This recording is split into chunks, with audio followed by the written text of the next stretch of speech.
bronze to Billow, who's coming apart like a cheap suit. Talk about cheap rivets.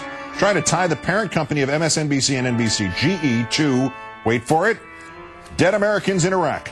GE Chairman Jeff Immelt notes correctly that most orders the company used to receive in Iran were from European companies working there, but that by 2005, shareholders and the executives had had enough of Iran and stopped accepting any new business in or from Iran. By the end of June of this year, all the existing contracts will have expired. GE will officially be doing absolutely no business there.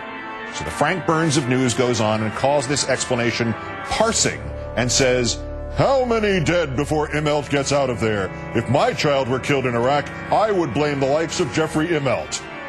Well, firstly, Billow, after all the shilling and ass-kissing you did for the administration before this phony war, you are more personally responsible for the 4,000 dead Americans in Iraq than all of America's corporations put together. But back down to Bill's level on this. He claims his rants are about right and wrong in Iran and Iraq, and they aren't. He doesn't care about Americans, dead or alive, in Iraq. This is about me.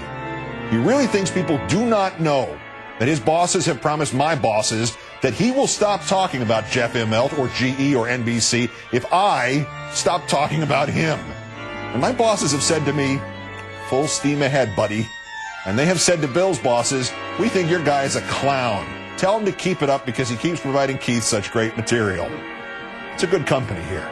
Our runner-up, Jeff Hunt, the director of the Texas Military Forces Museum.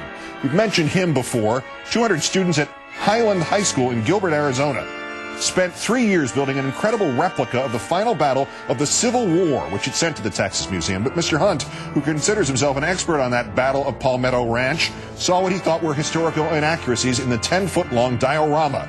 So he had it destroyed, ripped apart. He won't even send the pieces back to the kids in Arizona.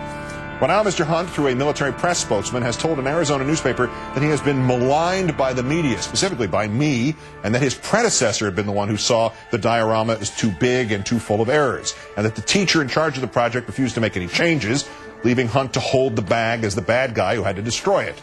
Unfortunately for Mr. Hunt, his predecessor calls Hunt's story, quote, a crock of hooey, and says the kid's work was, quote, a wonderful piece of art. Retired Colonel Pat Simpson says he never asked anybody to change anything. There's no reason for the Texas Military Museum to let Jeff Hunt continue as its director. In fact, they probably should not even let him go in there, even with a ticket. He breaks things he doesn't like. But the winner, Cindy McCain. Her husband's campaign website has a section called Cindy's Recipes. 7 sets of cooking instructions for things like ahi tuna with Napa cabbage slaw, passion fruit mousse, and the equally non-elitist farfalle pasta with turkey sausage. One small problem. Each of those 3 is stolen, word for word, from the website of the Food Network. Either the candidate's wife or somebody in the candidate's campaign was a recipe plagiarist. These recipes have been in our family for well over 3 reruns. Generations! 3 generations!